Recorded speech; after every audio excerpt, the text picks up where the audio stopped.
नमस्कार दोस्तों, मैं Ratna Mishra genius study point में आप सभी का स्वागत करती हूँ। फ्रेंड्स, हम प्रोनाउन के टाइप्स पढ़ रहे हैं और आज के इस वीडियो में हम रिलेटिव प्रोनाउन के बारे में पढ़ेंगे। फ्रेंड्स, रिलेटिव प्रोनाउन क्या होता है? रिलेटिव प्रोनाउन वो होते हैं फ्रेंड्स जो सेंटेंस में पहले से आए हुए किसी नाउन के साथ कोई रिलेशन या संबंध को व्यक्त करते हैं, उन्हें हम रिलेटिव प्रोनाउन कहते हैं। आइए हम एग्जाम्पल देखते हैं फ्रेंड्स रिलेटिव प्रोनाउन के लिए। रिलेटिव प्रोनाउन जो होते हैं फ्रेंड्स वो दो सेंटेंसेस को आपस में जोड़ते भी हैं और इसलिए इन्हें कंजंक्टिव प्रोनाउन भी कहते हैं। मैं लिख देती हूँ कंजंक्टिव प्रोनाउन।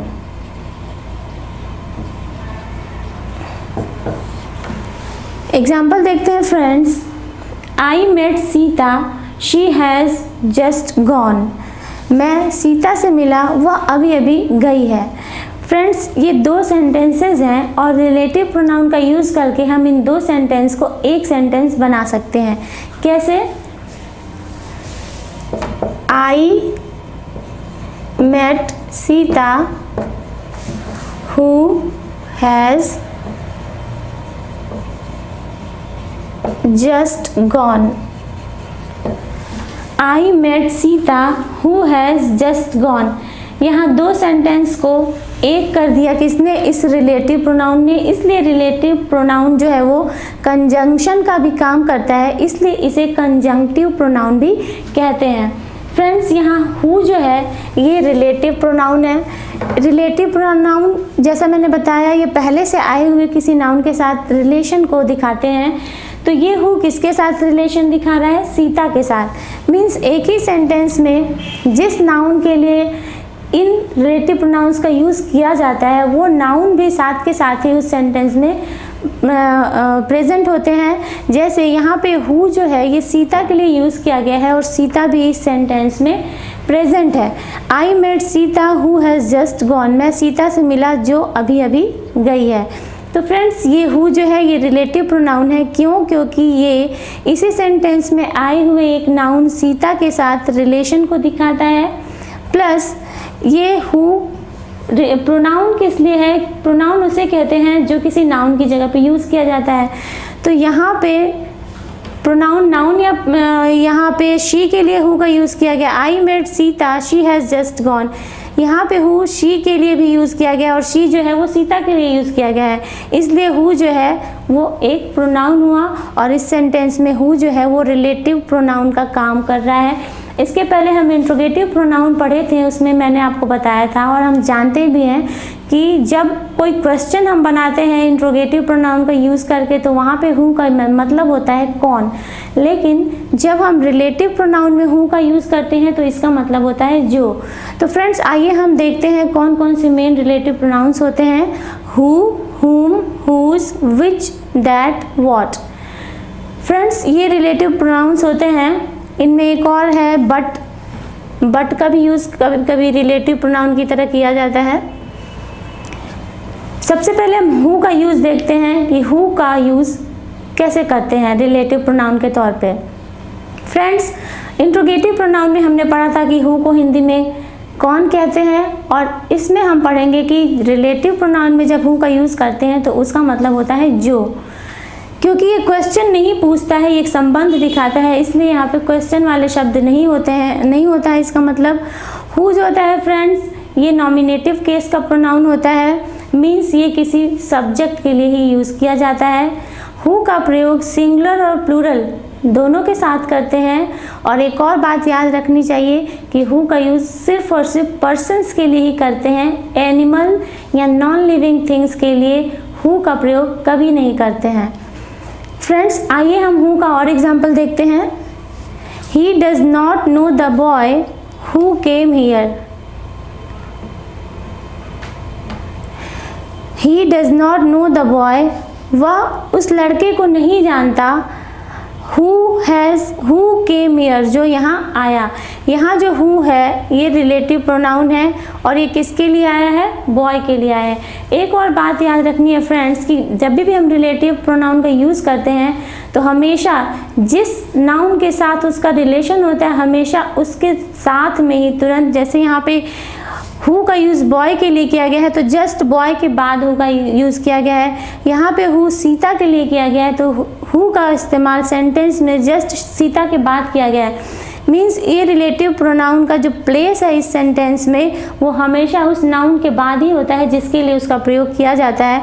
इस सेंटेंस में हम चाहें कि कहीं और हु लिख दें तो वो सेंटेंस गलत हो जाएगा। इस सेंटेंस में हम चाहें कि कहीं और हु को लिख दें तो वो सेंटेंस गलत हो जाएगा। जस्ट उस नाउन के बाद ही हम हु को लिखेंगे जिसके लिए उसका यूज़ किया जा रहा है। नेक्स्ट एग्जाम्पल देखते हैं friends. This is the girl who works hard, यह वही लड़की है जो कठिन परिश्रम करती है। यहाँ हु का यूज इस गर्ल के लिए आया है। This is the man who stole my purse, यह वही व्यक्ति है हु जिसने मेरा पर्स चुराया। देयर आर द लेडीज, जैसे मैंने बताया कि हु का प्रयोग सिंगुलर और प्लूरल दोनों के लिए किया जाता है। एक प्लूरल का भी एग्जाम्पल देख लेते हैं। दीज आर द लेडीज, ये वही लेडीज हैं who have just returned from the fair, जो अभी अभी मेले से लौटी हैं। तो यहाँ लेडीज़ जो हैं ये प्लूरल है। हु का यूज़ जस्ट लेडीज़ के बाद किया गया है क्योंकि लेडीज़ के लिए ही इस हु का यूज़ किया गया है।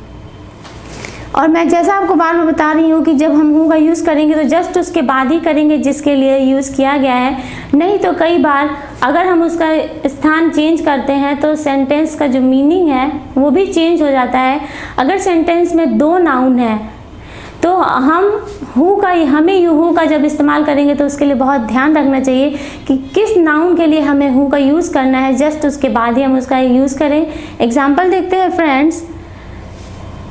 The boy who made this chair is the son of a carpenter, means the boy, लड़का, who made this chair, जिसने ये चेयर बनाई, जिसने ये कुर्सी बनाई, is the son of a carpenter, वो एक कारपेंटर का बेटा है। लड़का जिसने कुर्सी बनाई वह कारपेंटर का बेटा है। दूसरे सेंटेंस में The boy is the son of the carpenter who made this chair, means the boy is the son of the carpenter, boy जो है उसी कारपेंटर का बेटा है जिसने चेयर बनाई। दोनों सेंटेंस में क्या अंतर है फ्रेंड्स? यहाँ पे जो हु है ये बॉय के जस्ट बाद आया है, इस बॉय के लिए आया है। यहाँ जो हु है वो कारपेंटर के लिए आया है, ये जस्ट कारपेंटर के बाद आया है। दोनों सेंटेंस में क्या डिफरेंस हो जा रहा है हु का स्थान बदलने पे? The boy who made this chair is the son of a carpenter, लड़का जिसने ये चेयर बनाई वो एक कारपेंटर का बेटा है। मीन्स चेयर बनाने वाला कौन है? ये लड़का है। लेकिन इस सेंटेंस में the boy is the son of the carpenter, ये बॉय उसी कारपेंटर का बेटा है। हु मेड दिस चेयर, जिसने इस चेयर को बनाई, मीन्स जिस कारपेंटर ने इस चेयर को बनाई ये लड़का उसी का बेटा है। तो यहाँ पे हम देख रहे हैं फ्रेंड्स हु, यहाँ पे इस सेंटेंस से ये पता चल रहा है कि चेयर इस लड़के ने बनाई और यहाँ पे पता चल रहा है कि चेयर किसने बनाई? कारपेंटर ने बनाई। इसलिए हमेशा अगर सेंटेंस में दो नाउन है तो इस बात का ध्यान रखें कि आपको किस नाउन के लिए हु का यूज़ करना है। फ्रेंड्स अब हम हुम के बारे में देखते हैं। हुम को जब हम रिलेटिव प्रोनाउन में यूज़ करते हैं तो हुम को हिंदी में हम कहते हैं जिसे या जिसको। जब इंट्रोगेटिव प्रोनाउन में यूज़ करते हैं तो हुम का अर्थ होता है किसे या किसको। तो यहाँ पे हुम जो है इसमें सेम रूल होता है जैसे हु का होता है, क्योंकि हु का ही ऑब्जेक्टिव या जिसे एक्यूजेटिव केस भी कहते हैं हुम होता है। तो हुम जो है ये भी सिर्फ पर्सन्स के साथ यूज़ किया जाता है, नॉन लिविंग थिंग्स या एनिमल्स के लिए इसका यूज़ नहीं करते हैं। आइए एग्जांपल्स देखते हैं। The girl whom I met yesterday has not come, वो लड़की जिससे I met yesterday, मैं कल मिला था, has not come, वो नहीं आई है। तो यहाँ पे whom जो है ये ऑब्जेक्टिव केस का प्रोनाउन है। ऑब्जेक्टिव केस कैसे हुआ फ्रेंड्स? जैसा कि हम जानते हैं कि रिलेटिव प्रोनाउन जो है वो दो सेंटेंसेस को जोड़ते भी हैं। तो whom के बाद तुरंत कोई सब्जेक्ट आता है। आप कभी भी देखना whom I met, I subject है, whom I suspected, यहाँ I सब्जेक्ट है, whom you invited, whom के बाद you है जो कि सब्जेक्ट है, whom all praise, all subject है, whom I सब्जेक्ट है। तो whom के जस्ट बाद में कोई सब्जेक्ट आता है, उसके बाद कोई ऑब्जेक्ट नहीं आता, क्योंकि उसी ऑब्जेक्ट के लिए तो इस whom का यूज़ किया जाता है।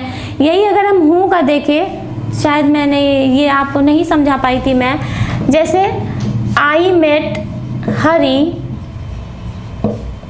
who has just come। इस सेंटेंस में फ्रेंड्स who के बाद वर्ब आया है, कोई नाउन या प्रोनाउन नहीं आया है।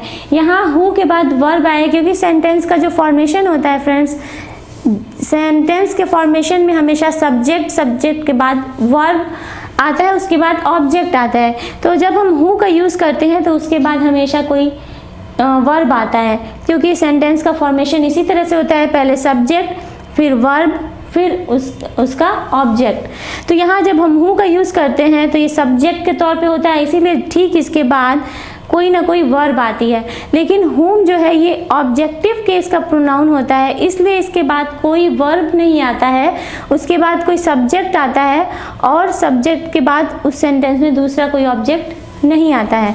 तो क्योंकि whom जो है ये हमेशा ऑब्जेक्टिव केस के लिए यूज़ किया जाता है। और एग्जांपल्स देखते हैं फ्रेंड्स।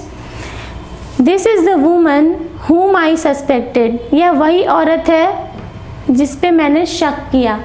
यहाँ whom का यूज़ इस वुमन के लिए किया गया है, इसीलिए जस्ट इसके बाद वुमन के बाद whom को लिखा गया है। I met Sonu whom you invited। मैं सोनू से मिला whom you invited, जिसको तुमने इनवाइट किया था। दिस इज़ द गर्ल, ये वही लड़की है whom all praise, जिसकी सभी प्रशंसा करते हैं। द बॉय, वो लड़का whom I gave the books, जिसे मैंने किताबें दी, has secured first division, उसको फर्स्ट डिवीज़न मिला है क्लास में। तो यहाँ पे whom जो है ये ऑब्जेक्ट के लिए यूज़ किया जाता है, इसीलिए सेंटेंस में इसके बाद सब्जेक्ट आता है हमेशा, और who का यूज़ सब्जेक्ट के लिए किया जाता है, इसीलिए who के बाद हमेशा कोई ना कोई वर्ब आती है। तो इसीलिए अगर कभी कोई फिलअप्स आ जाए जहाँ आपको हु या whom में से फिल करना हो, तो वहाँ आप देखना कि अगर उस ब्लैंक के बाद कोई सब्जेक्ट है तो वहाँ हु आएगा, अगर ब्लैंक के बाद कोई सब्जेक्ट है तो whom आएगा, और अगर ब्लैंक के बाद कोई वर्ब है तो वहाँ पे हु आएगा। तो फ्रेंड्स अब हम देखते हैं हुज के बारे में। हुज को जब हम इंट्रोगेटिव प्रोनाउन में यूज़ करते हैं तो उसका हिंदी में मतलब होता है किसका, किसकी या किसके।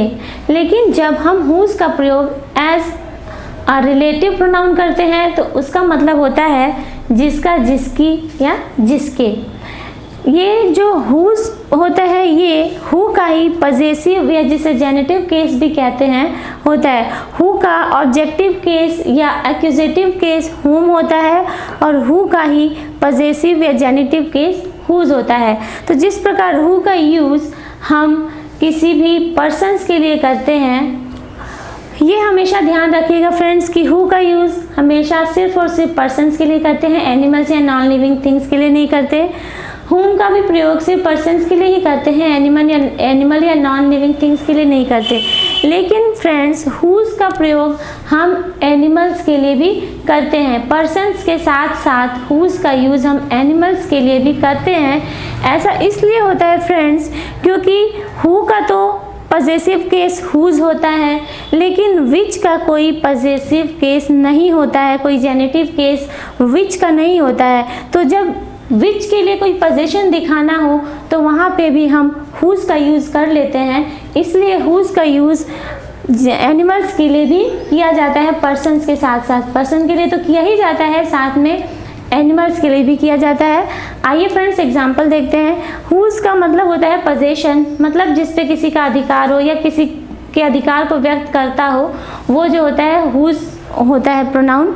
जैसे the boy whose father is the principal is my friend, वह लड़का जिसके पिता, यहाँ whose जो है हु के बॉय के लिए है, हमेशा जो रिलेटिव प्रोनाउन होता है वो हमेशा उस नाउन के बाद आता है जिसके लिए उसका यूज़ किया जाता है। द बॉय हुज फादर, वह लड़का जिसके पिता, इज़ द प्रिंसिपल, प्रिंसिपल है, इज़ माई फ्रेंड, मेरा फ्रेंड है। मीन्स वह लड़का जिसके पिता प्रिंसिपल हैं, वह लड़का मेरा फ्रेंड है। तो यहाँ the boy whose father means the boy का जो पोजेशन है वो उसके फादर पे है, इसलिए हुज का यूज़ यहाँ पे किया गया है।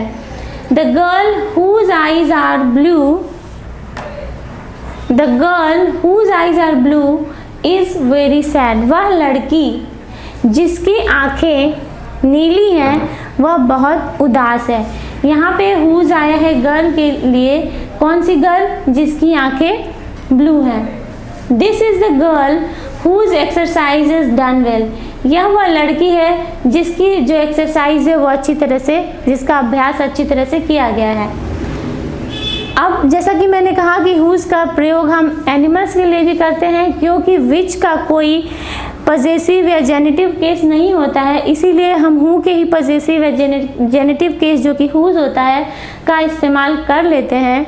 तो एनिमल के लिए भी एक एग्जांपल देखते हैं। The cow whose colour is, the cow whose colour is brown is my favourite, गाय जिसका रंग ब्राउन है वह मेरी सबसे पसंदीदा गाय है।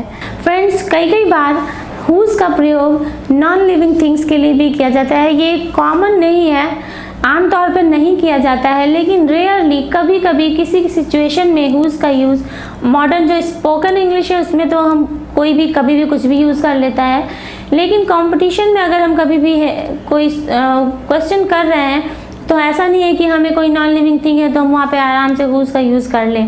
रेयरली कभी कभी हुज का यूज़ किया जा सकता है, किया जाता है।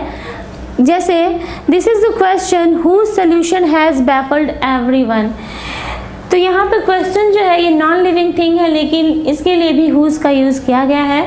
The sun whose rays give us light also give us life, sun की किरणें हमें लाइट देती हैं और हमें जीवन भी देती हैं।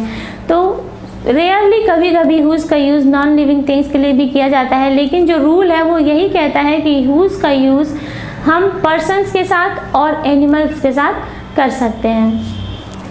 फ्रेंड्स, अब हम हमारे नेक्स्ट रिलेटिव प्रोनाउन विच के बारे में देखते हैं। विच का प्रयोग पर्सन्स के लिए नहीं किया जाता है, एनिमल्स और नॉन लिविंग थिंग्स के लिए किया जाता है। विच का प्रयोग सब्जेक्ट और ऑब्जेक्ट दोनों केसेस में किए जाते हैं। तो विच जो है इसका ऑब्जेक्टिव केस भी विच ही होता है, विच का पजेसिव या जेनेटिव केस नहीं होता है, इसलिए एनिमल्स के साथ भी हम हुज का ही यूज़ करते हैं, क्योंकि विच का जो पजेसिव केस होता है वो नहीं होता है, इसलिए अगर विच के लिए पोजेशन दिखाना हो तो हुज का यूज़ करते हैं।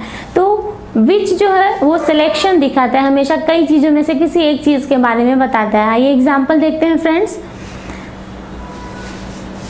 The ring which I purchased yesterday has been lost, means वह रिंग जिसे मैंने कल खरीदा था वो गुम हो गई। तो यहाँ पे फ्रेंड्स इस सेंटेंस का मतलब है कि मेरे पास कई रिंग्स हैं और उनमें से वो रिंग गायब हुई है जिसे मैंने कल खरीदा था। तो ये सिलेक्शन दिखा रहा है, ये कई चीज़ों में से एक चीज़ों के बारे में बता रहा है।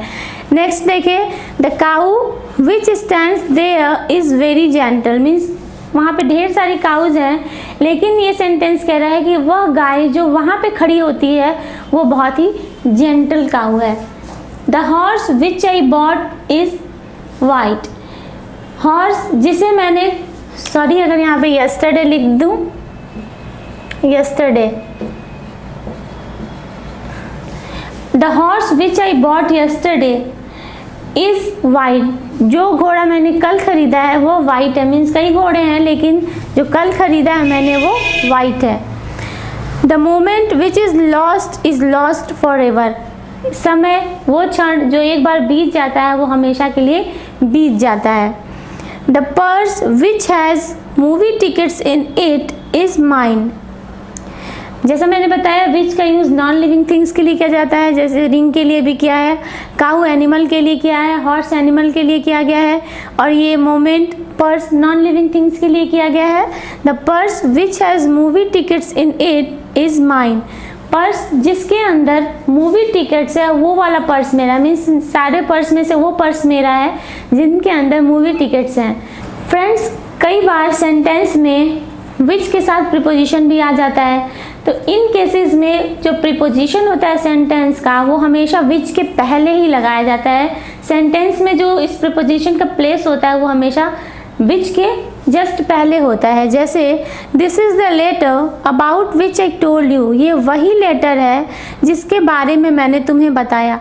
तो ये अबाउट जो है प्रीपोजिशन है और ये जस्ट विच के पहले ही इसका यूज़ किया जाना चाहिए सेंटेंस में।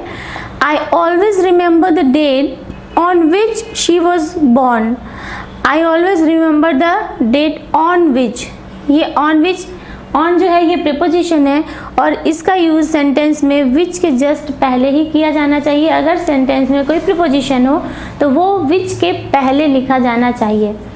तो फ्रेंड्स, ये जो हमने पढ़ा हु, हुम, हुज, विच, इनके बारे में मैं नेक्स्ट वीडियो में बताऊंगी क्योंकि वीडियो बहुत लंबा हो जाएगा। तो नेक्स्ट वीडियो में हम पढ़ेंगे डैट का यूज़, व्हाट का यूज़ और बट का यूज़ की रिलेटिव प्रोनाउन में इनका यूज़ कैसे करते हैं। तब तक के लिए नमस्कार।